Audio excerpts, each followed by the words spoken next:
Bismillahirrahmanirrahim. Assalamualaikum warahmatullahi wabarakatuh.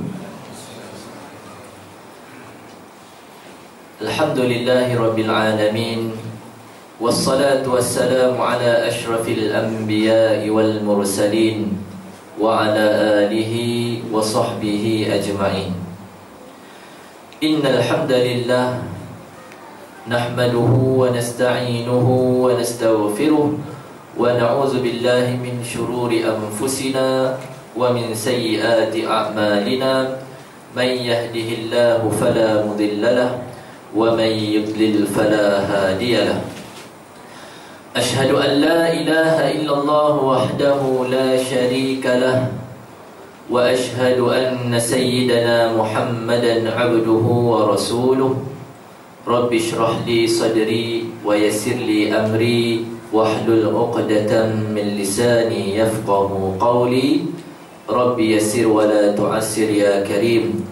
Rabbi yassir wa la tu'assir ya karim. Rabbi yassir wa la tu'assir ya karim. Amma ba'd. Terima kasih saya ucapkan kepada Tuan Pengerusi Majlis, seterusnya yang dihormati Tuan Pengerusi Surau Al-Ibrah, Tuan-Tuan Imam, Tuan-Tuan Bilal, AJK Surau, Tuan-Tuan, Puan-Puan, adik-adik, anak-anak yang saya kasih sekalian. Alhamdulillah, bersyukur kehadap Allah Subhanahu wa ta'ala kerana Allah telah menggerakkan kita untuk menghadiri suatu majlis yang di sisi Allah Subhanahu wa ta'ala itu ada keberkatannya, ada rahmatnya yang Allah akan beri kepada kita nanti, insya-Allah. Jadi tuan-tuan dan puan yang dirahmati Allah Subhanahu wa ta'ala, yang tak diam, kita dah masuk bulan Rabiul Awal. Rasa baru je lagi kita menyambut Muharram, kemudian bulan Safar. Sekarang ni dah masuk bulan yang ketiga dalam Islam, dan tahun baru 2015 itu dalam kalender Masihi lah. Jadi tuan-tuan dan puan, cuba kita renung kembali, kita tanya diri kita, apa perubahan yang telah kita lakukan. Umur kita ni tuan-tuan, makin hari makin bertambah, makin hari makin banyak. Tapi adakah amalan kita semakin bertambah, ataupun amalan kita tu sama je macam tahun-tahun lepas, ataupun amalan kita ni semakin berkurang? Mudah-mudahan kita ni di kalangan orang yang sentiasa nak memperbaiki diri kita. Sebab apa? Kita ni sebagai khalifah atas muka bumi. Allah pilih kita tuan-tuan. Allah berfirman di dalam Al-Quran, A'udzu billahi minasy syaithanir rajim. Wa idz qala rabbuka lil malaikati inni ja'ilun fil ardi khalifah. Qalu أتجعل فيها من يفسد فيها ويسفك الدماء ونحن نسبح بحمدك ونقدس لك قال إني أعلم ما لا تعلمون. Sadaqallahul azim. Ketika Allah berkata kepada para malaikat, Allah nak jadikan khalifah atas muka bumi ini, Allah nak jadikan khalifah, iaitu Allah nak jadikan kita tuan-tuan, manusia. Qalu ataj'alu fiha man yufsidu fiha wa yasfiku dima. Malaikat bertanya kembali kepada Allah, wahai Allah, kenapa kau nak jadikan manusia yang akan membuat kerosakan atas muka bumi, yang akan menumpahkan darah, yang akan memfitnah, yang akan membuat perkara yang tidak baik sesama mereka atas muka bumi ini, ya Allah. Ya, tak cukup ke dengan kami ini yang ada taat kepada Engkau, bertasbih, bertahmid, bertakbir, memujimu, ya Allah. Allah kata apa? Qala inni a'lamu ma la ta'lamun. Aku tahu apa yang kamu tidak tahu. Ya. Bila disebut sebagai khalifah ni tuan-tuan, khalifah ini ialah manusia ataupun pemimpin yang silih berganti. Ya, daripada zaman Nabi Adam alaihissalam, ya, para rasul dan nabi itu silih berganti sampailah Nabi Muhammad sallallahu alaihi wasallam. Itu juga dengan kita, dia silih berganti. Bila disebut khalifah, kita ini ialah Allah amanahkan kita mentadbir alam ini. Ya, kita ini termasuk di kalangan orang yang membangunkan ekonomi, orang yang membuat perkara-perkara baik ataupun tidak baik atas muka bumi Allah. Ya. Dan kita ini tuan-tuan dan puan, perlu kita ingat bahawa kita ini hamba yang bermusafir atas muka bumi Allah. Dunia yang kita duduk ini hanyalah pinjaman sementara. Ya, kita ni hamba yang bermusafir, pinjaman. Ya, kita ni hanya menumpang atas muka bumi yang Allah jadikan ini tuan-tuan. Kalau kita pergi rumah orang lah, ya, pergi rumah orang, ya, kita ambil remote control, kita tukar channel TV suka hati kita, kita buka tutup aircon, ambil kipas, rasa kita nak buka, kita on, ya. Kita ambil sofa dan kita alihkan dekat luar, patut kat sini kita tak sesuai ni, agak-agak tuan rumah tu marah. Ya, confirm kurang ajar betul tetamu pun ni. Aku dah bagi tumpang, ya, 1 malam 2 malam, dia buat macam sendiri pula. Begitulah ibaratnya kita ni tuan-tuan. Perlu kita ingat, hebat mana pun kita, ya, besar mana jawatan yang kita pegang dekat dunia ni, perlu kita ingat bahawa kita ni menumpang. Ya, Allah amanahkan kita untuk mentadbir dunia ini dengan baik. Kalau kita sebagai ketua, menjadi ketua yang baik. Kalau kita sebagai bapa, ibu dalam keluarga, kepada anak-anak kita, menjadi ibu dan bapa yang baik. Untuk apa?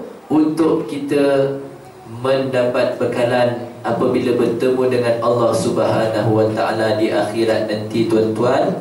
Kita ada sesuatu, kita ada banyak bekalan yang boleh kita melayakkan masuk dalam syurga Allah nanti, insya-Allah. Ya.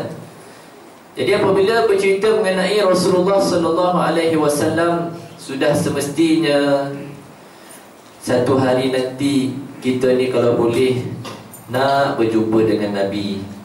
Satu hari nanti kalau boleh kita nak menjadi makmum di belakang baginda Nabi sallallahu alaihi wasallam.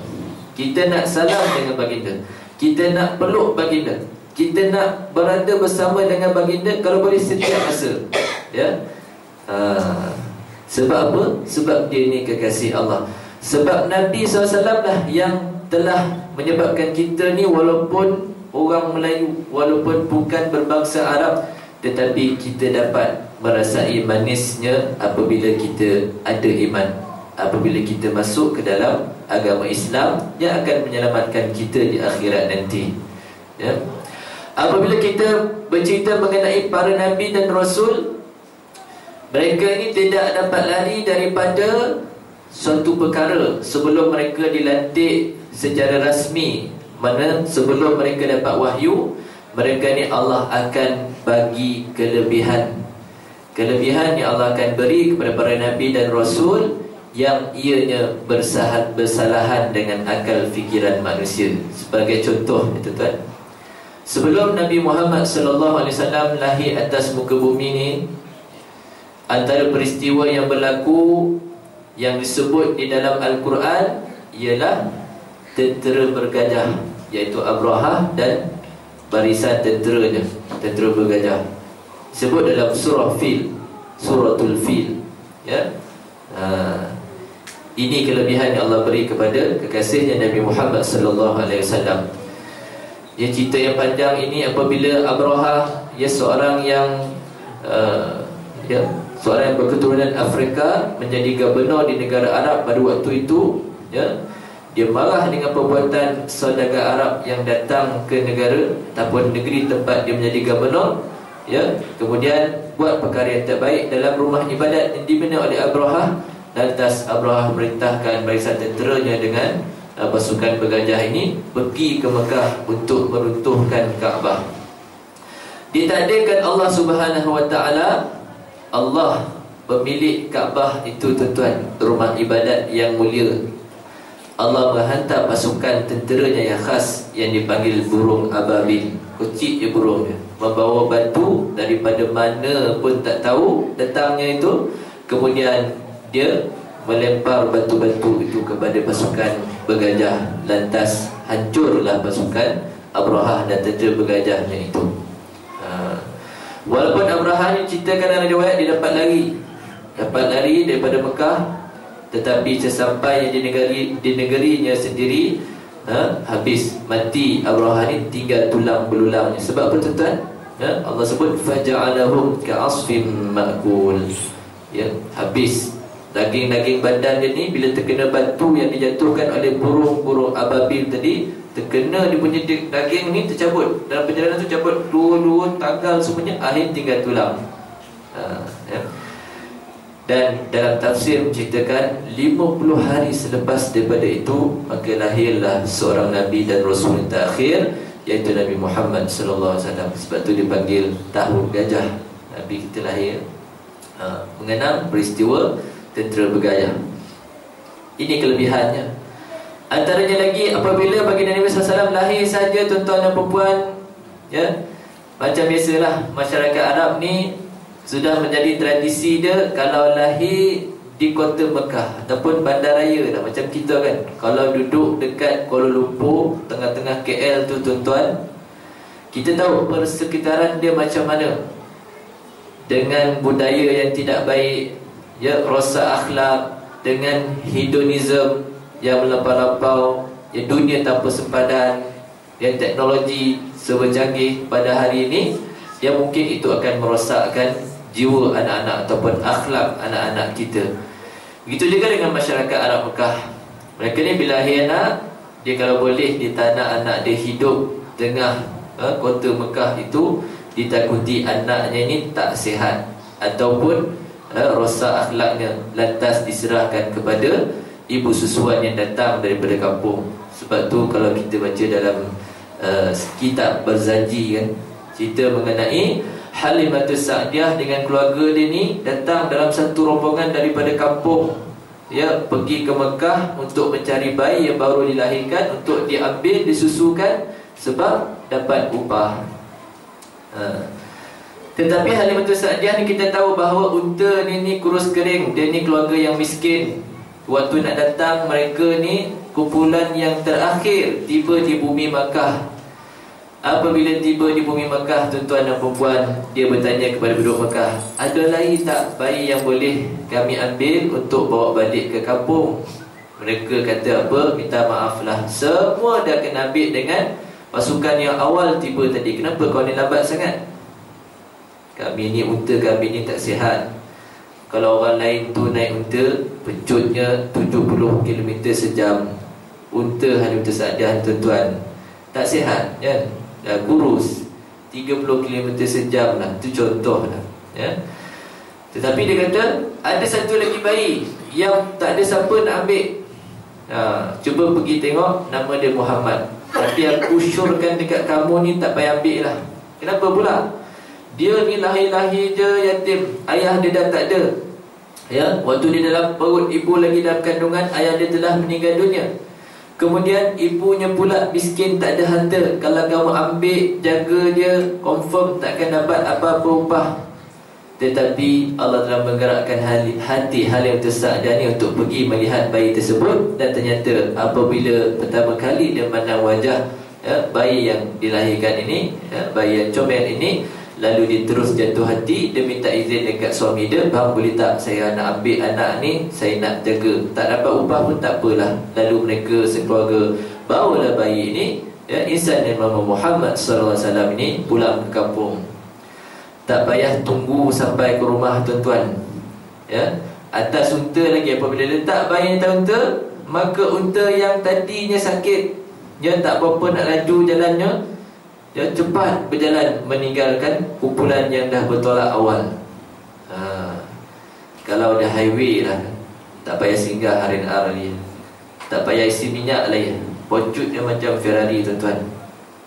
Sampai kat kampung, orang yang awal tadi pelik, macam mana kau boleh sampai dulu, tak tahu. Unta aku ni laju pula.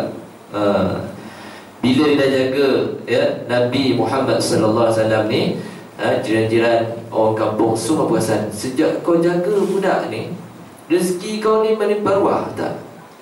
Ya, bintang tanakan kau gemuk-gemuk belaka, ya, tanam-tanaman semua menjadi, ya, nak buat kenduri semua jumpa dia.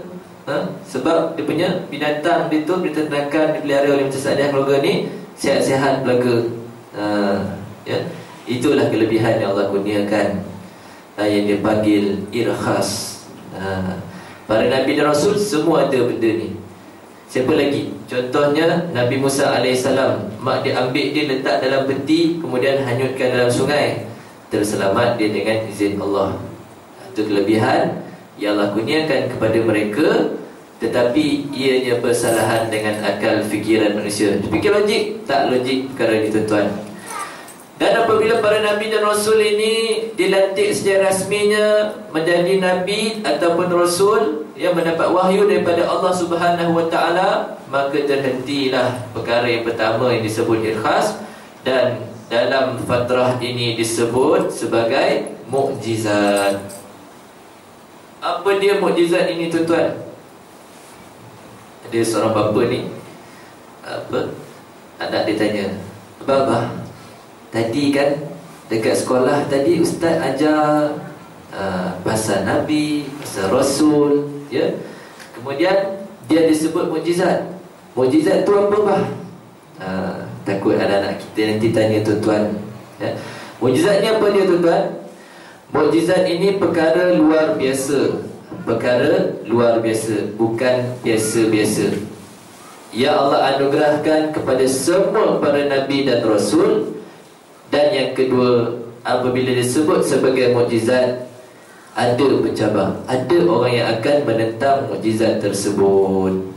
Dan yang ketiga, mukjizat ini, perkara luar biasa ini, takkan sekali-kali dapat dikalahkan oleh mana-mana makhluk pun. Contoh, kalau kita baca di dalam Al-Quran, peristiwa Nabi Musa AS, ya, dan mukjizat ini Allah turun sesuai mengikut masa, mengikut keadaan. Kenapa pula Allah tak turunkan Al-Quran kepada Nabi Musa macam Nabi Muhammad SAW? Ya, sebab apa tuan-tuan? Sebab zaman Nabi Musa ni kita tahu zaman itu terkenal dengan sihir. Sihir. Lalu Allah kurniakan Nabi Musa, Allah perintahkan supaya ketuk tengkat dia ni, maka menjelmalah menjadi ular yang besar, menelan ular-ular tukang sihir Fir'aun. Itu ikut zaman. Zaman Nabi Muhammad SAW, Allah kurniakan mukjizat yang berupa Al-Quranul Karim antaranya. Ya, kenapa pula? Kalau kita baca, ya, tarikh mushaf Syekh Abdul Fattah Al-Qadi, dicerita zaman Arab, zaman Arab, zaman Nabi Muhammad SAW ini, orang Arab Quraisy waktu itu tuan-tuan, mereka ini cukup terkenal dalam bidang ilmu sastranya, ya, nahwu, saraf, balaghahnya hebat, ya.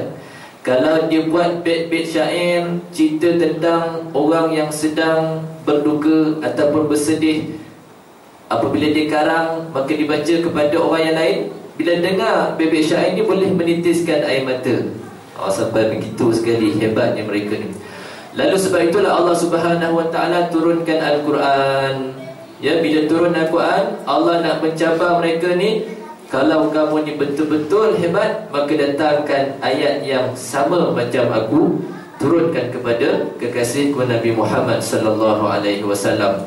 Sebab itu tuan-tuan, apabila pertama kali Nabi SAW mendapat wahyu daripada Jibril AS di Gua Hira, ayat 1 hingga 5 surah Al-Alaq, ya, Nabi pun tugas dia ni menyampaikan wahyu tersebut. Maka dibaca dah. Bismillahirrahmanirrahim. Iqra bismi rabbikal ladzi khalaq. Khalaqal insana min 'alaq. Iqra wa rabbukal akram. Alladzi 'allama bil qalam. 'Allamal insana ma lam ya'lam. Shadaqallahul azim. Bila dibaca kepada masyarakat Quraisy Mekah ni, tuan-tuan dan puan, mereka terkejut. Macam mana Muhammad ni boleh dapat satu ayat yang kita pun tak mampu nak buat? Macam mana hebat dia cipta. Sedangkan kita tahu Muhammad ni seorang yang ummi, seorang yang buta huruf. Nak baca tak reti, nak menulis apatah lagi. Di situ timbul pelbagai soalan dalam kepala mereka.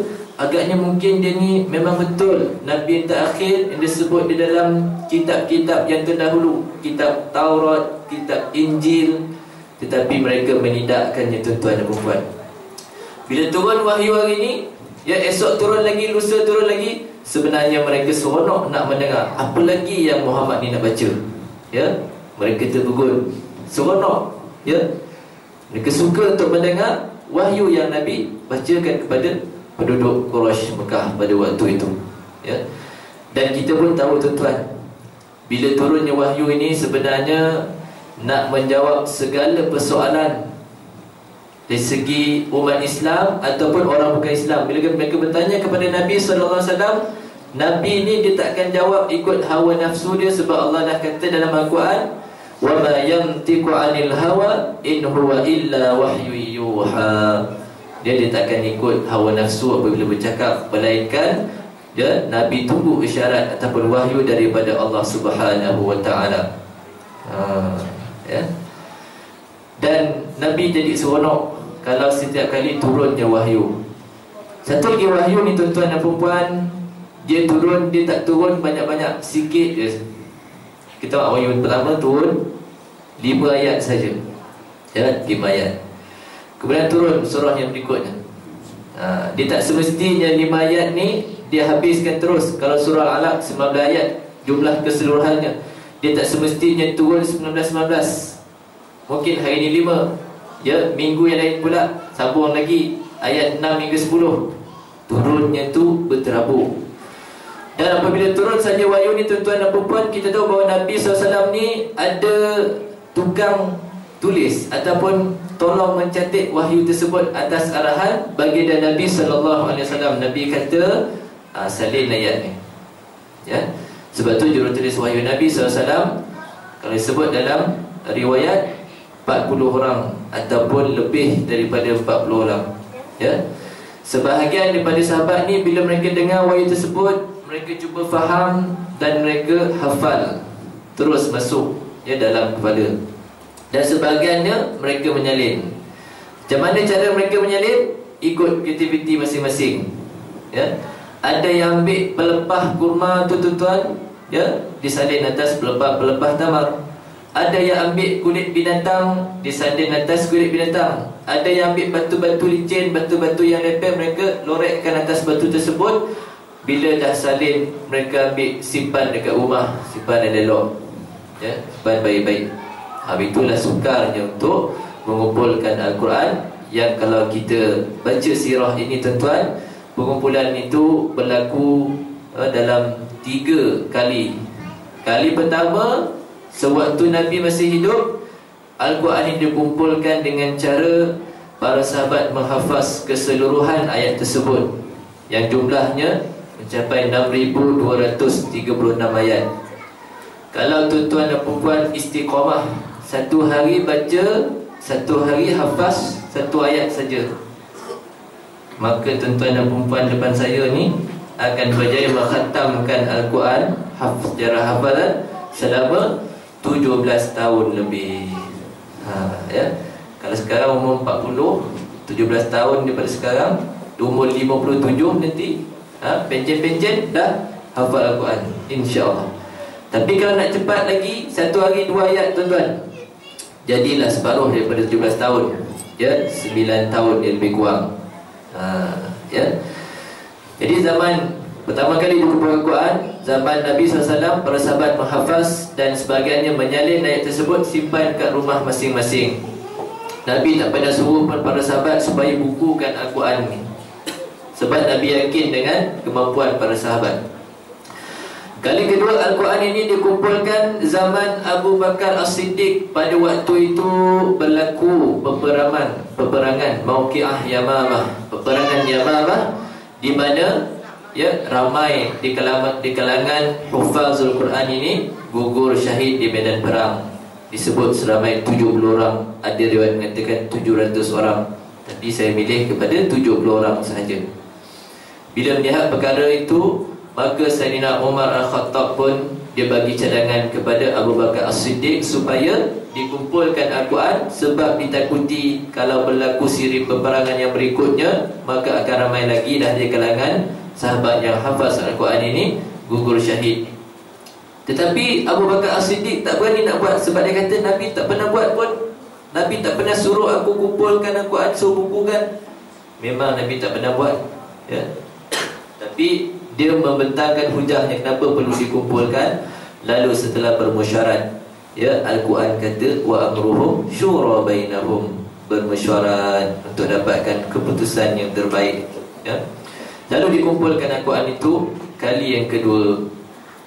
Dalam pengumpulan kali yang kedua ini dipanggil suhuf ataupun lembaran, helaian demi helaian.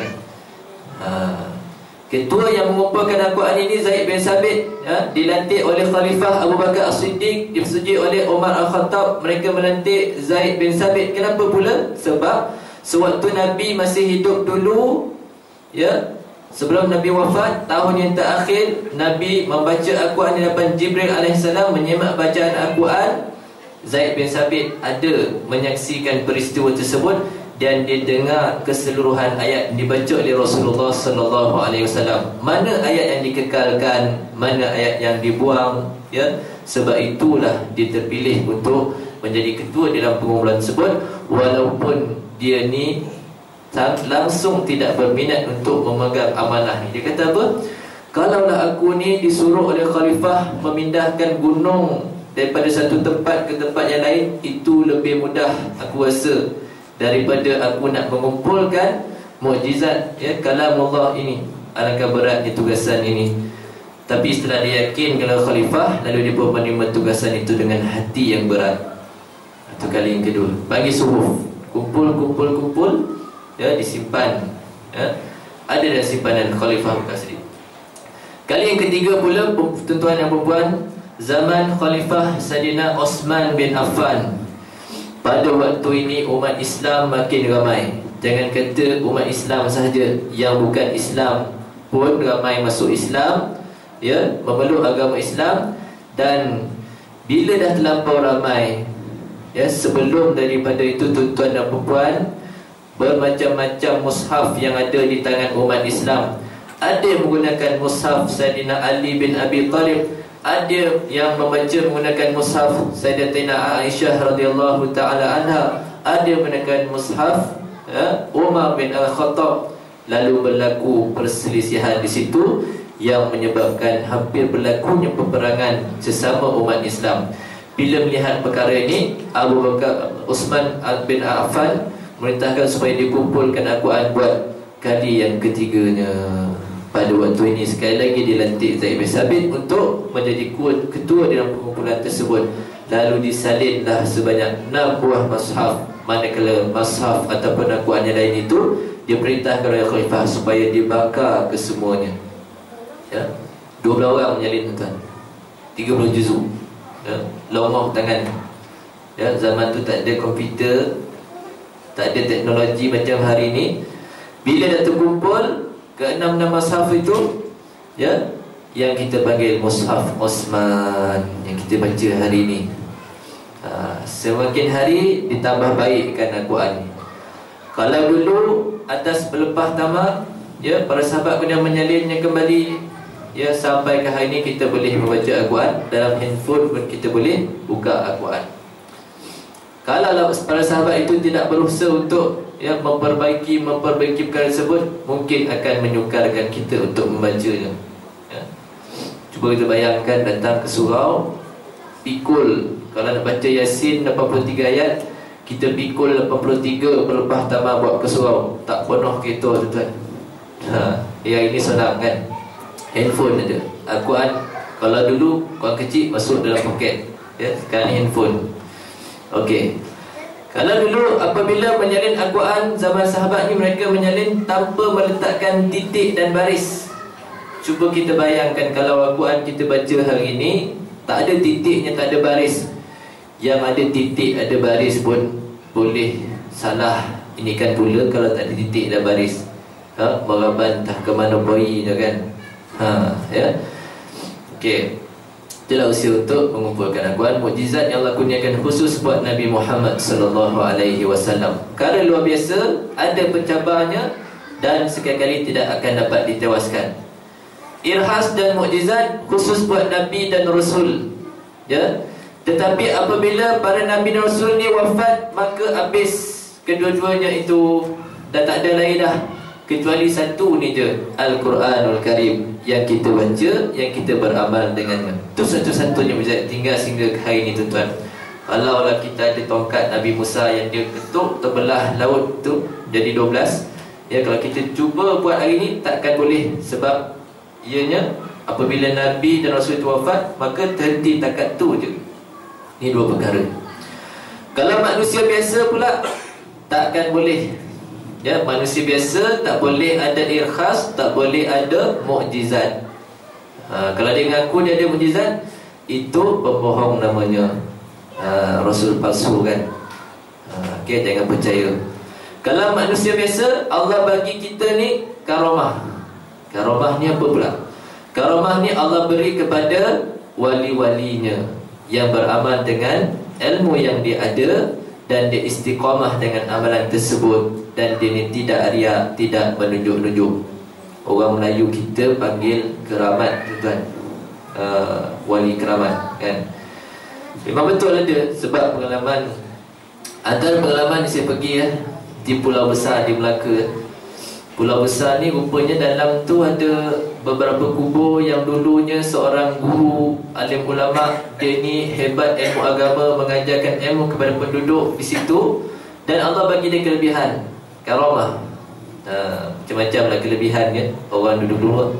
Hari ni pun ada juga tuan-tuan, ya. Tetapi apabila wali ini meninggal dunia, manusia biasanya meninggal dunia, ya, maka habis dia punya karamah tersebut, dah tak boleh ada lagi dah. Yang menjadi masalah kita pada hari ini, masyarakat kita, bila wali itu dah meninggal dunia, dia pergi ke kubur lalu dipujanya kubur tersebut. Ini pengalaman saya sendiri, ya. Kalau nak pergi, tuan-tuan pergi Jumaat, Sabtu, Ahad, memang ramai ke tempat itu. Lebih-lebih lagi orang yang baru masuk Islam, terutamanya India lah. Sebab mereka ni mungkin berpegang dengan fahaman lama dalam agama waktu mereka belum Islam dulu. Jadi mereka ni kata buang hajat. Buang hajat, mereka sembelih beberapa ekor kambing. Kalau besar hajat ni tuan-tuan, lagi banyaklah kambing disembelih. Bila lalu, dia panggil, mari sini, makan free. Makan apa? Lauk apa ni? Lauk kambing. Wih, sedap ni kan. Saya pun nak ambil, kawan saya kata, kau jangan ambil kan. Kenapa pula? Itu kambing khurafat. Kambing khurafat tu bodoh ni. Kambing yang orang bawa daripada luar, dia ada hajat, dia akan sembelih. Nak persembahkan ataupun nak jamu orang yang datang kat situ supaya hajat dia ni terlaksana. Nasib baik saya tak makan tuan-tuan. Kalau tidak kan, sedulang pun boleh habis. Kambing siapa tak nak kan. Okey, bila malam hari ketika tidur dalam kemah, dengar bunyi kemah yang lain, tiba-tiba bunyi suara, dia baca Ya Wahab, Ya Wahab. Kemudian ujung tu ada perkataan yang saya tak dapat tangkap bunyi dia.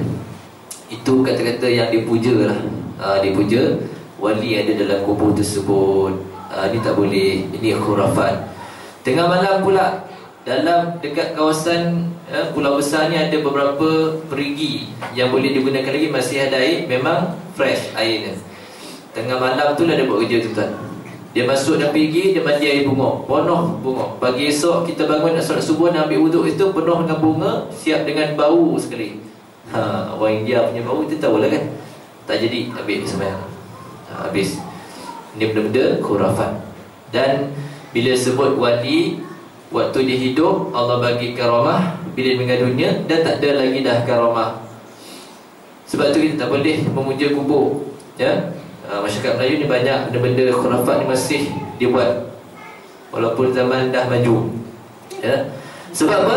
Sebab ditakuti kita ni sama macam orang Arab Quraisy, kafir Quraisy Mekah. Satu ketika dahulu apabila Nabi SAW bertanya kepada mereka, kenapa kamu tak nak esakan Tuhan? Kenapa kamu nak sekutukan Tuhan dengan berhala-berhala yang kamu buat dengan tangan kamu sendiri ni? Dia kata apa? Kami bukan apa. Kami tahu kami ni banyak dosa, dan kalau kami minta direct dengan Tuhan, takut Tuhan tak terima, ya, taubat kami ni. Sebab tu kami gunakan berhala-berhala ni, Lata, Uzza dan lain ni, supaya sampaikan hajat kami sebagai perantara antara kami dengan Tuhan kami. Sebab tu dia takuti kita, termasuk di kalangan orang Arab jahilah zaman dulu tu tuan. Tak boleh, ya, wujud. Dan perkara yang keempat, ya, sudah jelas bahawa sihir ini memang haram hukumnya. Tidak boleh untuk kita beramal dengan sihir, sebab ia menggunakan jin dan syaitan. Masyarakat kita banyak lagi menggunakan sihir, ya. Bab kenduri kendara masih ada lagi tuan. Kawan saya di Perak, dia ambil baju pengantin lelaki, bagi kat bomoh, dia akan bacakan apa benda mantra pun tak tahu, kemudian dia campak baju atas atap rumah. Ni kawan saya cerita, dia sebab dia kahwin dengan orang Perak, ya. Tapi ditakdirkan Allah Subhanahu Wa Taala, bila kenduri berlangsung, tiba-tiba hujan turun dengan lebat. Tujuan dia baling tadi tu nak tahan hujan, dia kata. Tu pula saya first time saya dengar, saya berpelik, tahan hujan, ya. Turun lebat, ya. Habis majlis, dia pun tak puas hati dengan makcik dia, yang bawa baju ni jumpa bomoh. Dia kata, mana bomoh, mana mantra yang baca cakap boleh turun hujan, tahan hujan? Ni basah kuyup kita ni, ya. Dia kata sepatutnya bukan baju yang dibaling, patutnya makcik ni baling duduk tak turun-turun ke bawah, kan. Itu satu. Masih ada kat kampung saya pun ada kat area ni 9 memang banyak lah, ya. Bila kedua dia panggil bomoh, duduk belakang kemah. Hujan lebat dengan bomoh-bomoh basah kuyup tuan-tuan. Apa lagi tak baca? Tok, sonyap lah. Tak tahulah nak baca apa. Hujan pula, turun pula. Kan kita ada doa, Nabi dah ajar. Nabi ajar apa doa dia? Allahumma hawalaina wa la alaina. Ya Allah, turunkanlah hujan di kawasan kami, tapi bukan di tempat kami. Hujan ni rahmat, kan, tumbuhan, binatang, manusia. Bila turun hujan, lepas tu doa dia, Allahumma sayyiban nafi'a, turunkan hujan yang beri manfaat kepada semua.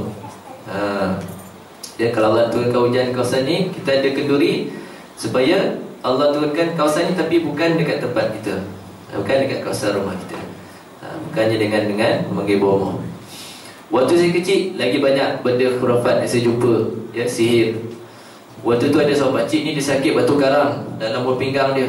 Dia kata pergi jumpa doktor, memang ada scan, ada batu karang, tapi mahal kalau nak buat operation. Jadi jom kita cari bomoh lah yang paling hebat.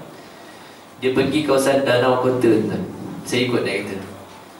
Sampai depan rumah bomoh ni, ramai orang beratur ambil nombor, sebab dia kata bomoh ni antara bomoh yang terbaik dekat KL. Ya, tunggu, lama tunggu, akhirnya sampai giliran kami. Lalu jumpa bomoh, kata mana pesakit? Ni dia. Okey, baring dekat tengah-tengah. Dia satu kawasan dekat hall ruang tamu dia tu, tempat dia ubat pesakit. Bila baring, dia ambil kain kuning, dililit. Saya di situ saya terdetik lah, ni lain macam saya tak pernah tengok benda macam ni, kan. Kemudian dia masuk dalam bilik. Sakit baring, tapi bomoh ni masuk dalam bilik. Apa dia buat pun saya tak tahu. Lebih kurang 40 minit lama saya tunggu. Mana tak keluar-keluar ni orang tua ni, kan. Kita dah lenguh menunggu dia ni, ya. Bila dia keluar, dia ambil sebilah pisau, dia lalukan atas perut pesakit tersebut, tapi dia tak toreh lah. Kemudian dia tunjukkan, ni dia batu karang yang ada dalam bawah pinggang kamu, InsyaAllah baik dia ni. Pergi jumpa doktor, scan balik. Memang betul tuan, jumpa doktor, hilang batu karang. Doktor balik, mana pergi, hari tu ada. 4 bulan kemudian tiba-tiba dia rasa sakit sangat, langsung bawa hospital. Doktor kata memang kena buat pembedahan segera, urgent. Rupa-rupanya dia menggunakan jin. Waktu di scan tu jin tutup lah, bagi tak nampak batu karang yang ada dalam buah pinggang sakit tersebut. Okay, disihir. Itu satu, banyak lagi ya. Dan sebaik waktu tu saya kecil tuan-tuan, saya besar macam sekarang ni, saya lama saya beritahu dekat rumah tu kan, syirik ni ya, dia gunakan jin dan syaitan. Ada lagi dekat area Kelang juga, area Kelang. Ni dalam menghalau syaitan. Dia pergi rumah orang, kemudian dia tengok. Bila kita tanya, apa tu tengok ni ya? Tengok syaitan. Oh, boleh nampak. Saya seorang boleh nampak. Ada rupa dalam rumah. Dalam rumah ni tak banyak, 3 ekor je. Boleh halau tak? Boleh. Dia pun keluar curut. Dia hisap dulu curut.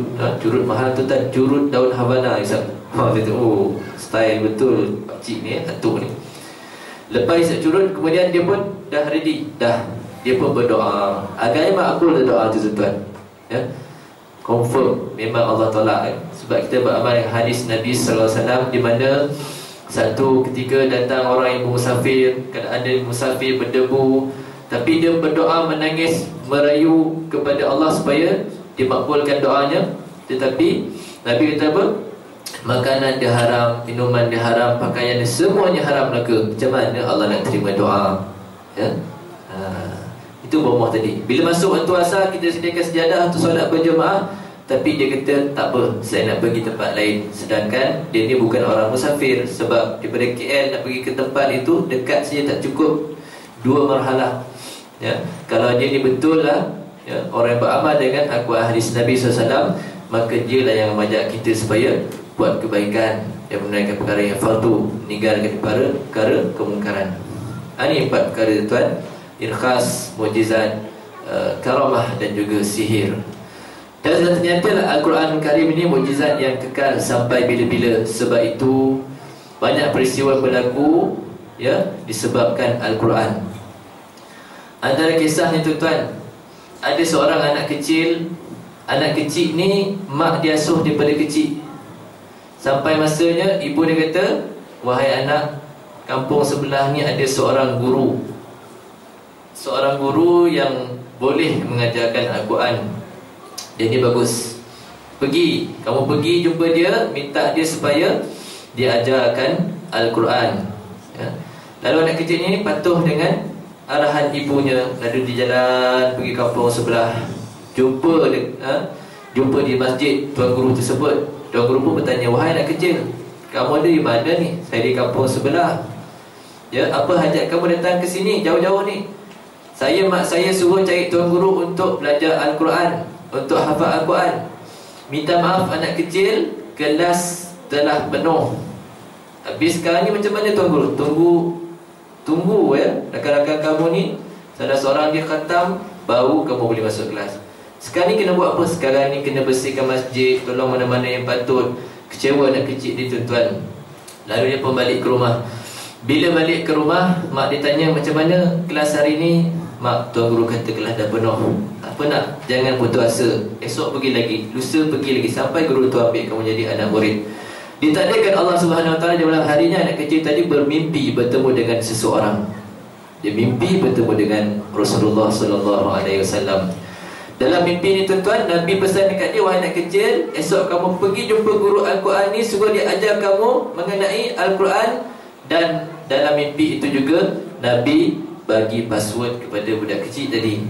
Sebab yalah, kalau kita kata kita mimpi bertemu Nabi, apa bukti dia kan? Esokan harinya pun pergi kembali bertemu dengan tuan guru. Lalu dia tanya, dia kata, wahai tuan guru, matahari saya mimpi bertemu dengan Rasulullah SAW. Betul ke wahai budak kecil? Betul tuan guru. Apa bukti dia? Dia pun bacakan password yang Nabi bagi dalam mimpi tersebut. Dia kata Zumaron.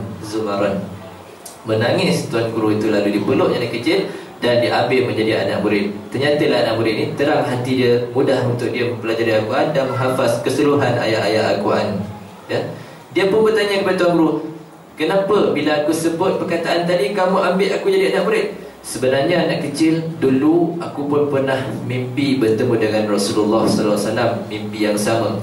Dalam mimpi ini aku bertanya kepada Nabi, ya Rasulullah, macam mana keadaan umat kamu yang akan masuk ke dalam syurga nanti?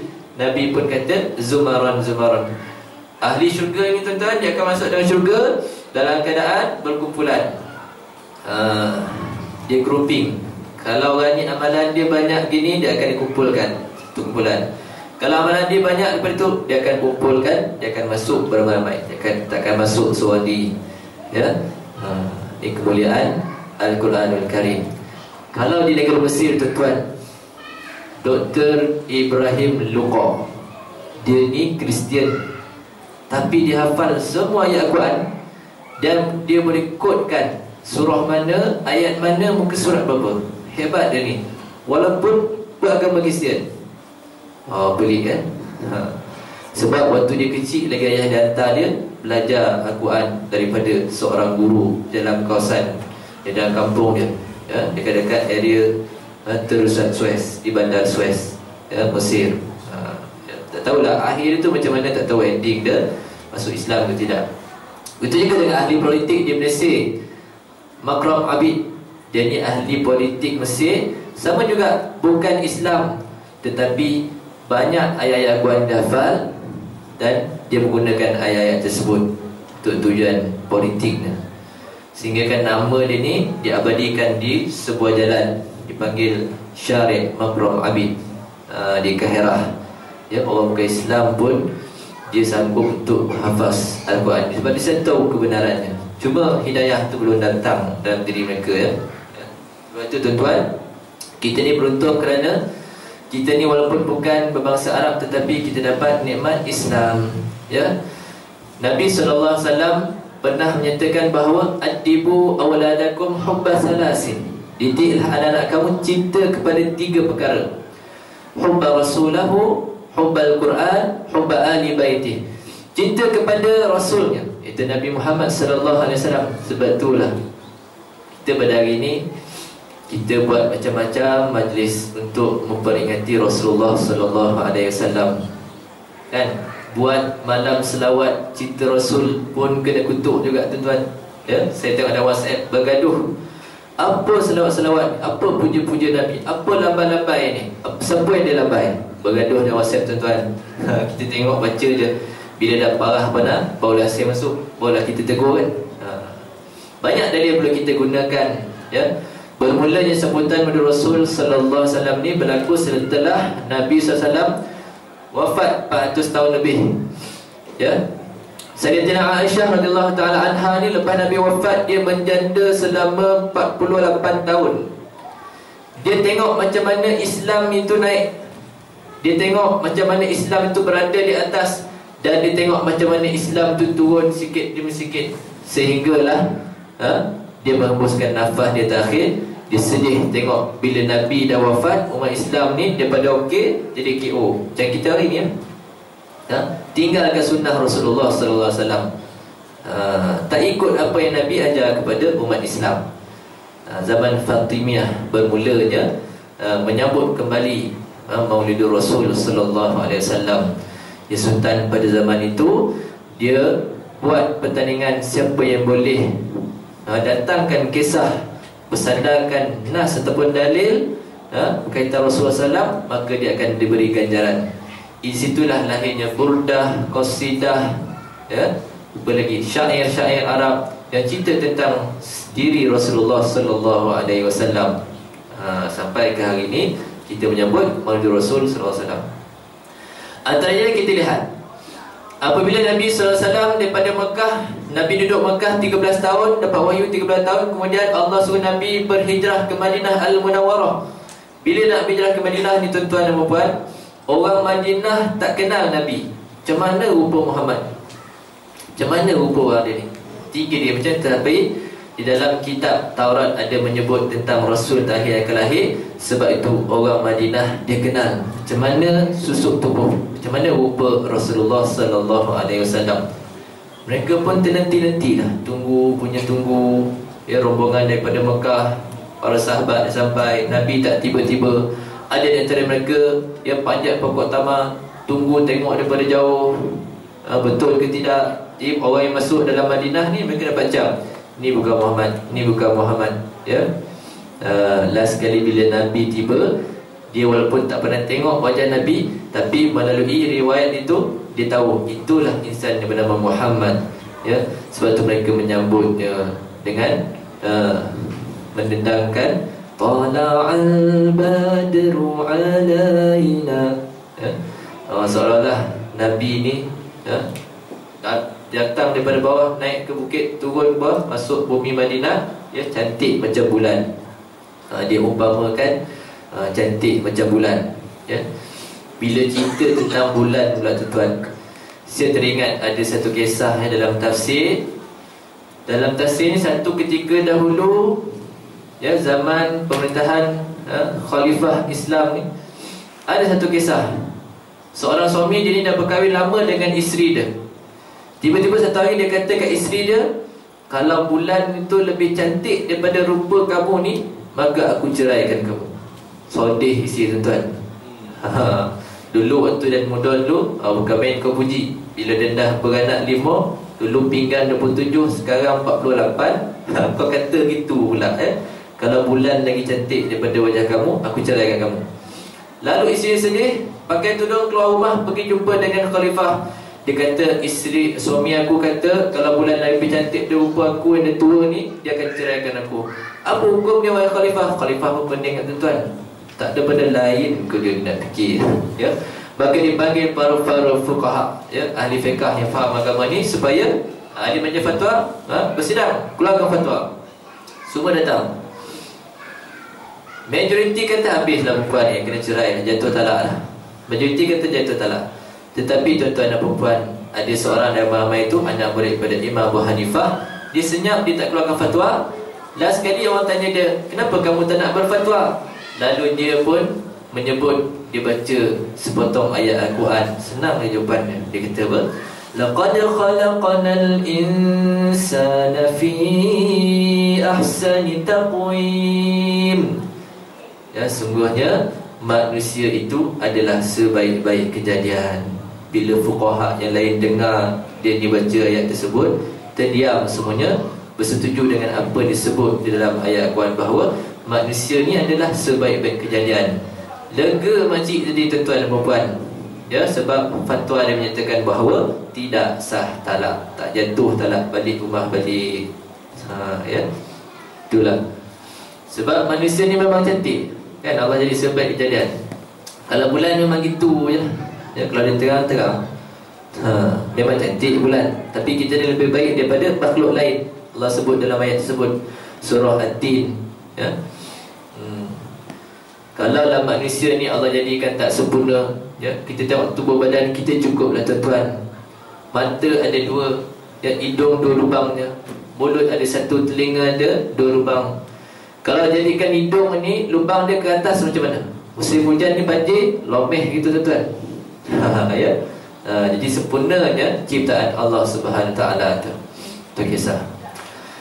Jadi zaman Nabi dan para sahabat itu, pada satu hari ketika Nabi masuk dalam masjid, ya, para sahabat sedang duduk-duduk santai-santai. Bila tengok Nabi datang, kesemuanya bangun, sebab mereka ni menghormati Rasulullah SAW. Bila Nabi tengok orang bangun hormat kat dia, Nabi tak suka. Nabi kata, ijlisu, duduk semua. Sahabat semuanya duduk tuan-tuan. Tapi ada seorang sahabat ni, dia tak nak duduk. Nabi tanya dia, kenapa kamu tak nak duduk? Lalu dia pun, ya, mengeluarkan bait syair yang berbunyi, qiyami lil azizi alayya fardun. Berdirinya aku di hadapan orang yang mulia, ya, merupakan satu kewajiban, ya. Wa tarkul fardi ma huwa mustaqim. Meninggalkan perkara yang wajib, perkara yang baik itu adalah tidak bagus, bukan jalan yang lurus, ya. Ya, ajibtu liman lahu aqlun wa fahmun yara hadzal jamal wa la yaqum. Aku pelik tengok orang yang ada akal, ada kefahaman, tetapi melihat kecantikan depan mata ni, iaitu Rasulullah SAW, mereka tidak bangun, ya. Siapa sahabat ini? Sahabat ini Hasan bin Sabit radhiyallahu ta'ala anhu. Hasan bin Sabit, tuan-tuan dan perempuan, sebelum dia masuk Islam, ya, sebelum masuk Islam, kerjanya dia gunakan bakat yang dia ada tu untuk mencipta bait-bait syair, ya. Tugas dia memburuk-burukkan Nabi dan para sahabat, memaki hamun dalam bait syair, ya, mencerca Nabi dan para sahabat, sehingga kan ada sahabat yang tak puas hati, dia kata apa, ya Rasulullah, aku kalau dapat sabit-sabit siap habis masak adik kerja ni, pancung kepala dia. Tetapi dia tadikan Allah SWT, dia ni masuk Islam tuan-tuan. Para sahabat yang masuk Islam, Nabi tak pernah ubah apa yang ada dalam diri mereka. Hasan bin Sabit yang dia ni pandai bersyair, adakah Nabi larang dia bersyair? Macam tadi kan, bila dia keluarkan syair, Nabi tak marah, dia pun Nabi senyap. Sebab Nabi bersetuju. Ikrar ataupun diam Nabi itu pun boleh menjadi hukum. Itu Nabi SAW. Cakap Nabi, perbuatan Nabi, diam Nabi itu pun boleh dijadikan dalil, boleh dijadikan hujah sebagai hukum di dalam kita hidup atas dunia ni tuan-tuan. Ya, Nabi tak ubah apa yang daripada diri para sahabat. Sebaliknya Nabi menggunakan, ya, diri para sahabat itu untuk membantu perjuangan Islam. Hasan bin Sabit, Nabi tahu dia ni jenis orang yang pengecut untuk pergi berperang. Bila dia perang ni, dia lah yang paling takut. Tetapi kelebihan dia untuk bersyair, lalu Nabi mengiktiraf bakat dia. Nabi kata, Hasan bin Sabit, apa lagi, buat syair, motivasikan tentera Islam. Ya, lalu dia pun seronok tuan-tuan. Macam kita lah, kalau bos dekat tempat kerja, minta tolong kita buat kerja kan, puji kita, alangkah bangga dia, ya, kombang hidung sampai ke malam, tidur pun senyum tuan-tuan, ya. Macam tu lah dengan para sahabat. Bila Nabi iktiraf dia, lalu dia pun bersyair memotivasikan para tentera Islam. Lalu tentera Islam semuanya angkat senjata pergi berperang. Akhirnya Hasan bin Sabit pun cabut lagi balik rumah. Tapi tak apalah, di situ ada bahagian dia, dia membantu perjuangan Rasulullah SAW. Kemudian siapa lagi? Khalifah Umar Al-Khattab sebelum dia Islam, ya, dengan sifat tegasnya, gangsternya ni, tapi Nabi menggunakan dia untuk menaikkan nama Islam. Jadi kita ni, setiap daripada kita ni tuan-tuan dan puan, tak semestinya ustaz, ustazah dia untuk menyampaikan Islam. Dan diri kita sendiri ni kita boleh tunjukkan contoh kepada agama yang lain.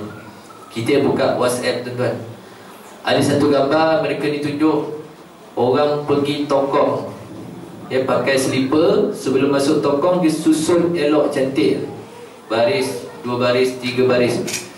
Kita cuba kita tengok surau kita, slipper itu saja. Nah, sebelah hujung sana, sebelah bawah tangga, ya, berterabur, ya, tak cantik. Ini tidak menggambarkan akhlak Islam itu sendiri. Kita ni sebagai ejen, ya, kita bawa nama Islam ini, kita berdakwah melalui akhlak kita, contoh teladan kepada orang yang bukan Islam, ya. Jadi kalau kita tengok antara tokoh-tokoh yang menyambung perjuangan Rasulullah SAW, antaranya Dr. Abdul Rahman Humaid As-Sumaid. Dia ni orang Kuwait tuan-tuan.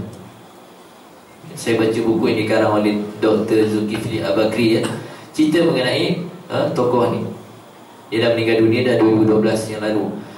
Jadi tuan-tuan, orang Kuwait, tetapi dia menghabiskan hidupnya duduk di bumi Afrika sebab dia nak mengislamkan umat orang-orang Afrika sana tu. Dan dalam sejarah hidup dia ni tuan-tuan, hampir 12 juta manusia yang masuk Islam di tangan dia. Banyak, 12 juta tu bukan angka sikit. Ada juga manusia luar biasa macam ni, ya. Apa dia tak kena? Pernah kena penjara, hampir kena bunuh, nak kopak muka dia ni, cacat kaki dia kena seksa, macam-macam dia kena. Dr. Abdul Rahman Humaid As-Sumaid semata-mata nak menyambung perjuangan Rasulullah SAW. Dia telah dengan usaha telah mendirikan hampir 5,000 buah masjid sepanjang hidup dia. Dia telah membantu hampir 95,000 pelajar untuk menyambung pelajaran sama ada peringkat diploma, ijazah sampai ke atas. Dia telah, ya, mencari dana untuk memberi makan kepada umat Islam yang buka puasa di 40 buah negara. Dia telah membina sebanyak 12,000 mata air, ya, di negara Afrika. Afrika ni nak dapat sebotol air punya susah, ya. Jadi dia cari macam mana cara untuk membantu umat Islam di sana. Dia telah mencetak 6 juta naskah Al-Quran untuk diberikan kepada orang Afrika yang baru masuk Islam, untuk dihadiahkan kepada mereka. Besarnya sumbangannya di dalam agama kita, agama Islam. Jadi kita ni hidup sekejap saja tuan-tuan dan puan-puan, mungkin 50, mungkin 60 ke 70 ataupun kurang daripada itu. Sebab itu kita banyak beramal supaya ada bekalan kita bertemu dengan Allah Subhanahu Wa Taala nanti di padang mahsyar nanti, yaumul jaza, di yaumul hisab, hari pembalasan nanti tuan-tuan dan puan-puan. Kita ni akan dikumpulkan, yuhsyarun nasu yaumal qiyamah muratan hufatan urbalan. Semua manusia sejak zaman Nabi Adam AS sampai akhir zaman umat Nabi Muhammad SAW kita kumpulkan punya ramai ni, ya, dalam 3 keadaan: tidak memakai pakaian, tidak memakai slipper, tidak berkhatan. Macam mana bayi dilahirkan, macam itulah keadaan rupanya kita nanti. Bila Sayyidatina Aisyah mendengar daripada Nabi, dia bertanya, ayanzuru ba'duna ba'dan ya Rasulullah. Kalau macam tu ya Rasulullah, malu nak nanti orang tengok kita tak ada pakaian. Nabi kata apa? Ya Aisyah, al-ahwalu asyad. Wahai Aisyah, keadaan pada waktu itu cukup dahsyat. Tak sempat kita nak toleh kiri dan kanan. Kita ni sibuk memikirkan diri kita ni ke mana aku akan pergi, syurga kah ataupun ke neraka. Lalu manusia yang ramai ni tuan-tuan, kita akan berlari mencari Nabi dan Rasul yang boleh menyelamatkan kita, yang boleh memberi syafaat buat kita nanti. Dan siapa yang mula-mula kita minta tolong? Tak lain dan tak bukan Nabi Adam AS. Ya abana Adam, anta awwalu khalqin khalaqahu Allahu biyadihi, ishfa' lana. Wahai bapa kami Nabi Allah Adam, kau inilah manusia yang mula-mula dicipta oleh Allah, ya. Dengan kuasa Allah itu Allah mencipta kamu, manusia yang pertama. Syafaatkan kami wahai Nabi Adam. Nabi Adam kata apa? Diri aku, aku tak boleh nak selamatkan kamu. Kamu pergilah cari Nabi dan Rasul yang lain. Maka tuan-tuan dan puan dalam riwayat itu menyatakan bahawa kita pun semua ni berlari selama 500 tahun. Jauhnya perjalanan, ya, 500 tahun antara Nabi Adam nak pergi Nabi yang lain. Kita jumpa pula Nabi Allah Nuh alaihi salam. Wahai Nabi Allah Nuh, kau ni Allah kurniakan umur yang panjang. Sebab dalam Al-Quran Allah sebut Nabi Nuh ni umur dia 950 tahun. Tolonglah syafaatkan kami. Nabi Nuh pun tak boleh tolong kita tuan-tuan, ya. Nabi Nuh ni kisah dalam Al-Quran sedih, hidup umur dia panjang 950 tahun. Tetapi yang beriman dengan dia hanya 80 orang. Ataupun riwayat lain katakan 12 orang saja. Depan saya ni lagi ramai yang beriman daripada kaum Nabi Nuh, ya. Punya lama, punya tak nak dengar, ya, seruan dakwah, tak nak dengar perkara yang baik yang disampaikan oleh Nabi Nuh, ya. Dalam Al-Quran tersebut, setiap kali Nabi Nuh berdakwah kepada kaum dia akan ambil jari jemari ni, sumbat lubang telinga, tak nak dengar apa yang disampaikan. Lubang telinga ni tuan-tuan, kita ambil satu jari je, tutup, dah tak dengar dah apa orang kata. Tapi nak menggambarkan punya bencinya, ya, kaum Nabi Nuh ni mendengar peringatan. Itu satu. Kemudian mereka ambil, ya, baju mereka ni, ambil jubah ni, tutup muka, tutup mata, tak nak tengok siapa yang menyampaikan kebenaran. Kalau ada di kalangan kita yang jenis macam ni, na'udzubillah min zalik, entah keturunan kaum Nabi Nuh yang tak nak terima nasihat. Ada tuan-tuan zaman sekarang. Tempat saya kat Shah Alam, orang baca kitab, ya, sampaikan ilmu, dia boleh tak suka, dia boleh maki hamun penceramah. Harap-harap kat sini tak ada lah. Semuanya suka untuk mendengar majlis ilmu. Na'udzubillah min zalik. Ya, 12 orang, 80 orang. Maka kita pun berlari mencari Nabi dan Rasul yang lain. Kita bertemu dengan Nabi Ibrahim alaihi salam. Wahai Nabi Allah Ibrahim, anta khalilullah, kamu ni teman harapan Allah, isfa' lana, syafaatkan kami wahai Nabi Ibrahim. Nabi Ibrahim kata, aku tak boleh syafaatkan kamu. Kenapa pula? Li'annani qad asaitullah, aku dah buat maksiat dulu dah dekat dunia. Kenapa? Aku telah berbohong. Nabi Ibrahim telah berbohong sebanyak 3 kali. Dia boleh kira berapa kali dia bohong, tuan. Siapa yang dalam surau ni sepanjang hidup dia bohong, bawah 100 kali. Apa kata? Sumpah pembohong lagi. Tak adalah orang kita lemah ni kita ni. Tapi Nabi Ibrahim tu berbohong dia pun bukan sengaja, bukan saja-saja bohong tuan-tuan. Bohong kali pertama bila? Kan Nabi Ibrahim ni waktu tu Raja Namrus. Raja Namrud, orang kita bagian Raja Namrus. Raja Namrus ni macam kita juga. Bila masuk tahun baru je buat perayaan sambutan di ambang tahun baru. Semua wajib pergi. Siapa tak pergi kena tangkap, kena hukum. Nabi Ibrahim ni hati dia memang tak suka tengok perkara yang tidak baik, lalu dia pun tak pergi. Bila askar Raja Namrud datang buat spot check rumah-rumah, dia tengok ada slipper 2 rumah ni ketuk. Tengok rupanya ada seorang pemuda bernama Ibrahim tak pergi ke konsert sambutan awal tahun waktu tu. Kenapa kau tak pergi? Nabi Ibrahim pun jawab, inni saqim, aku tak sihat. Itu berbohong kali pertama. Dia bohong sebab nak terlibat dengan kemungkaran. Kita berbohong sebab nak join kemungkaran. Terbalik kan. Kali kedua bila? Bila semua balik daripada pesta awal tahun, dalam tahun sekali pergi. Lalu bila mereka pulang sahaja, maklumlah dah buat maksiat, tapi bila dah buat maksiat nak pula bertaubat, masuk gereja nak bertaubat, mohon ampun dekat Tuhan mereka. Tapi terperanjat mereka melihat kesemua Tuhan-Tuhan mereka telah dihancurkan, kesemuanya kecuali satu yang paling besar, tergantung kapak dekat lehernya itu. Lalu raja pun pengang, marah. Siapa punya kerja ni? Pengawal tangkap siapa yang pecahkan Tuhan kita ni. Lalu Ibrahim pun dibawa di hadapan raja. Raja tanya, kamu ke yang buat semua? Kamu punya akara ke ni? Ibrahim tak jawab. Dia kata, kau tanyalah dekat Tuhan kau tu yang paling besar tu. Nampak nampak gagah itu ada kapak dekat leher dia. Lagi marah Raja Namrus bila dengar jawapan daripada Ibrahim. Tu bohong kali kedua. Patutnya Nabi Ibrahim jawab lah, ya memang aku yang buat, dia nak panaskan hati Raja Namrus. Kali ketiga bila? Ketika Ibrahim dengan isterinya keluar daripada bumi Iraq, nak berhijrah. Mereka lalu satu negeri, saya tak pasti negeri apa. Ada yang mengatakan negeri Mesir. Dan negeri itu ada seorang raja yang suka, bila dia tengok isteri orang, dia akan ambil jadikan gundik. Sebelum bertemu dengan raja ni, dia pesan dekat isteri dia, kalau raja itu tanya, kamu ni siapa? Jawab, aku ni adik kepada Ibrahim. Tu bohong kali ketiga. Dia boleh kira berapa kali. Dan bohong dia ni tuan-tuan, bukan bohong saja-saja, untuk menyelamatkan akidah dia. Okay.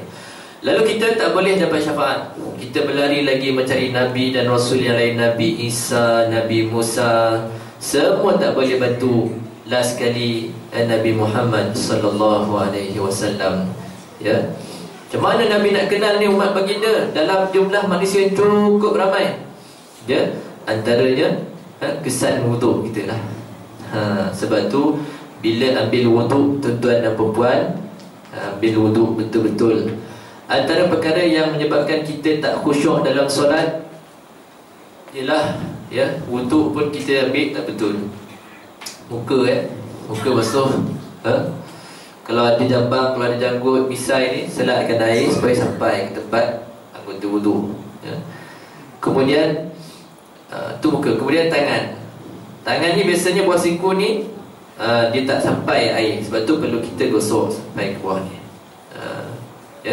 Kalau ada orang cepat, dia main tanda letak je bawah paip, laju sebab nak cepat, lalu bawah ni tak kena air.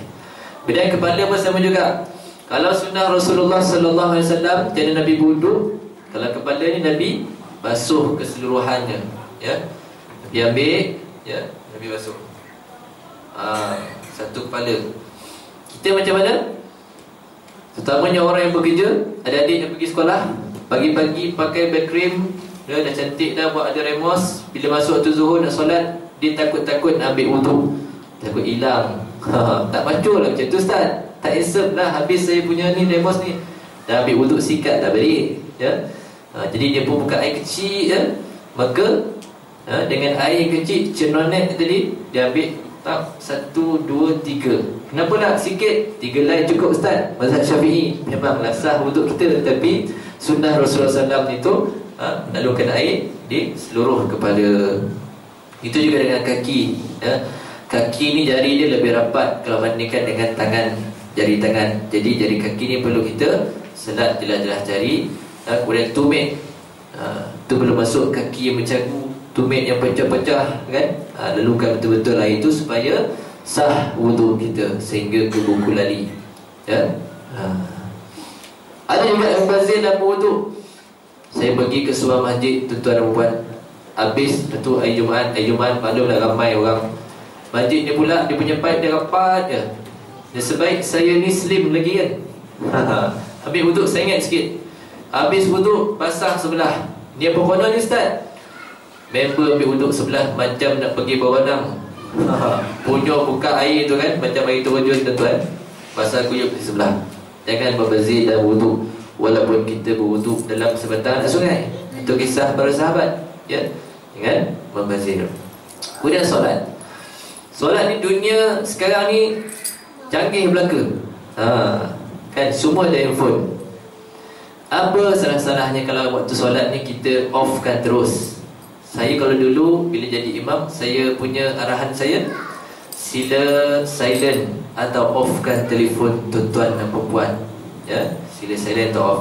Sekarang ni tak boleh. Dah tak dengar dah kata-kata kita dah. Pernah sekali solat zuhur tuan-tuan, saya sembahyang zuhur, baru rakaat yang kedua, bunyi handphone. Sedangkan saya dah warning dah, tuan-tuan sila silent atau off kan, tak mengganggu khusyuknya orang yang solat ni. Berbunyi kerja lobak, kerja lobu, kerja lobak, kerja lobu, padi antar masak. Lagu kampung pula kan, lagu orang kita kan. Jadi saya pun tak khusyuk solat tuan-tuan. Ada sekali isyak lagi canggih lagunya, lagu anak-anak muda ya, lagu hip hop. Allah terganggu semua. Terus saya kata off kan terus. Tak tahu macam mana off. Next ni saya tunjukkan.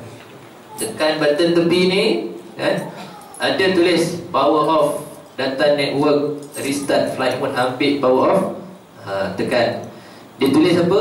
Your phone will shut down. Okey. Tak ada bunyi lah.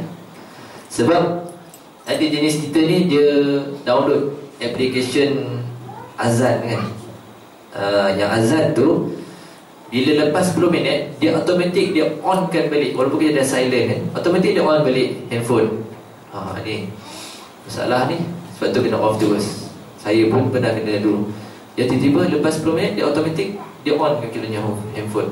Dia tak silent lagi dah. Satu lagi, kalau kita handphone kita berbunyi ketika solat dalam poket kan, boleh kalau kita off kan. Tak salah.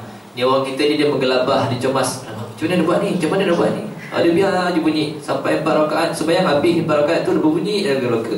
Ya? Boleh kita ambil, kita keluarkan handphone, kita buka, tekan off. Tak salah. Ya? Yang salah dia apa? Buka WhatsApp dulu, masih type message, itu memang batal solat tu kan. Jadi macam orang Arab kan. Orang Arab ni canggih juga. Dia bunyi lagu taballi ma'af, sedap lagu rock juga. Ya, dia pun buka. Tak jauh dia tengok. Dia baca dulu siapa yang call kan. Dia baca dulu. Aduh, mana solat. Apa batal solat. Ya. Okey. Ada juga handphone yang berbunyi tapi dia letak dalam beg, letak dekat bawah tepi tiang contoh. Ni dulu ada berlaku ya, orang muda. Dia biar bunyi sampai habis sembahyang. Ya. Habis sembahyang saya beritahu lain kali tuan-tuan dan puan offkan terus. Dia pun jumpa saya, minta maaf Ustaz, handphone saya tadi tu untuk rock belaka. Anak muda punya. Saya tak tahu macam mana nak tutup Ustaz. Boleh. Waktu sujud tu kita buka beg kan, buka beg, keluarkan handphone. Tapi pergerakan tu jangan pergerakan yang banyak lah ya. Kalau tak boleh, kalau dia rasa takut, orang sebelah boleh tutupkan. Kita semua sebelah mengganggu kan. Kita tahu ini rasa dalam beg ni bunyi telefon ni kan. Kita ambil, keluarkan, kita off. Boleh, kita tolong off kan. Yang tak bolehnya, kita ambil, masuk poket, bawa balik rumah. Itu haram pun dia, ambil harta orang lain ya. Okey. Jadi tuan-tuan dan puan yang dirahmati Allah Subhanahu Wa Taala, mudah-mudahan ya dengan usaha kita ni buat majlis ilmu, mendekatkan diri kita kepada Rasulullah sallallahu alaihi wasallam, ya. Dapat syafaat daripada baginda Nabi sallallahu alaihi wasallam. Jadi ingatlah 3 pesanan Nabi tadi. Ajarlah anak kita ni cinta kepada baginda, cinta kepada Al-Quran, dan cinta kepada ahli keluarga baginda, ya. Jadi saya rasa sampai situ sajalah, ya. Cumanya saya nak buat kutipan sikit lah, sebab saya berbalik daripada Gua Musang, Manik Urai sampai ke Kuala Krai, ya. Dan minggu ni Jumaat ni saya punya tim nak pergi lagi, ya. Pergi lagi bantu mangsa di sana. Dan kita first time pergi, tak tahu macam mana keadaan. Cuma kita bawa barang-barang ataupun bantuan yang kita tahu je lah sikit-sikit. Sekarang kita dah tahu apa benda keperluan dia lagi. Antaranya tuan-tuan, tak terfikir kita kan, underwear, ya, baju dalam perempuan atau lelaki. Kemudian untuk bayi tu pampers lah. Pampers paling penting. Betul susu, ya, antara keperluan mereka. InsyaAllah Jumaat ni tim saya akan pergi lagi. Dan saya minta tuan-tuan siapa yang nak menyumbang, kita akan bentang sejadah boleh, nanti bentang belakang tu saya akan sampaikan kepada mereka di sana. Memang ialah ujian, ya. Ujian Allah uji sama ada kita ni nak bantu saudara kita ke tidak. Iman kita ni lain-lain tuan-tuan. Saya kagum dengan pemain bola sepak Algeria yang masuk World Cup baru-baru ni kan. Kan tim mereka ni Algeria, negara Islam, tapi masuk World Cup kemudian layak round of 16. Bukan senang, ya. Bukan mudah. Spanyol pun kandas, tak lepas ke round of 16, ya. Dan bila round of 16 World Cup tu menang kalah, confirm dapat hadiah, ya, daripada FIFA. Dan mereka dapat duit sebanyak 23 juta ringgit Malaysia kalau ditukar dalam duit kita lah. Bayangkan dalam satu tim tu pemain, pegawai forensik semuanya akan dapat sekurang-kurangnya seorang 1 juta ringgit, tuan-tuan. Hebatnya mereka ni, orang Algeria ni, dia boleh buat mesyuarat, bersetuju semuanya, kesemua duit tu bagi dekat rakyat di bumi Gaza. Cuba kalau kita kan, kalau aku jadi pemain dan contoh, ya, kita meeting, kita cadangkan bagi semua hadiah dekat penduduk Gaza. Saya bangga, saya tak nak, sebab saya nak juga separuh bonek main ni. Ini bukan Piala AFF, Piala Suzuki, ini Piala Dunia. Layak ke round of 16 bukan mudah. Tapi itulah hebatnya iman mereka ni. Mereka tak kenal siapa penduduk Gaza ni, tak pernah jumpa pun. Apa hal pula dia nak pergi dekat orang sana, ya. Tapi itulah hebatnya mereka ni, boleh buat surat kepada FIFA untuk minta izin supaya hadiah ni diberikan kepada saudara se-Islam mereka yang berada di bumi Gaza. Kita tak dapat tolong semua tuan-tuan, sikit pun alhamdulillah. Sebab mudah-mudahan dengan sedikit bantuan kita ni dapat meringankan mereka. Hari ni hari mereka, kita tak tahu akan datang macam mana Allah puji kita. Dan dengan bantuan ni lah yang mungkin akan menyelamatkan kita nanti, melayarkan kita masuk syurga Allah Subhanahu Wa Taala. Itu dia, ya. Di pengalaman saya di sana, pergi itu 18 jam baru tiba, tuan. Ramai, ya, jam, ya. Udah balik 12 jam. Hilang penat tu, sampai balik tu tak rasa penat sebab kita fikir balik apa yang berlaku di sana. Ya Allah puji mereka, ya. Jadi yang baik daripada Allah Subhanahu Wa Taala, yang kurang dari kelemahan diri saya, mohon ampun, mohon maaf, ya. A'udzubillahi minasyaitonirrajim. Bismillahirrahmanirrahim. Alhamdulillahirabbil alamin. Wassalatu wassalamu ala asyrafil anbiya'i wal mursalin wa ala alihi wa sahbihi ajma'in. Fafahamnaha Sulaiman wa kullan atayna hukman wa ilma. Sakharna ma'a Dawud al-jibal sabbihna wat-tayr wa kunna fa'ilin. Ya hayyu ya qayyum ya dzal jalali wal ikram. Rabbi zidna ilma warzuqna fahma. Rabbana atina fid dunya hasanah wa fil akhirati hasanah wa qina azabannar. Sallallahu alaihi sayyidina Muhammad wa ala alihi wa sahbihi wa sallam. Walhamdulillahi rabbil alamin. Qabbalallahu minkum. Aku qouli hadza wa astaghfirullahalazim li wa lakum. Assalamualaikum warahmatullahi wabarakatuh.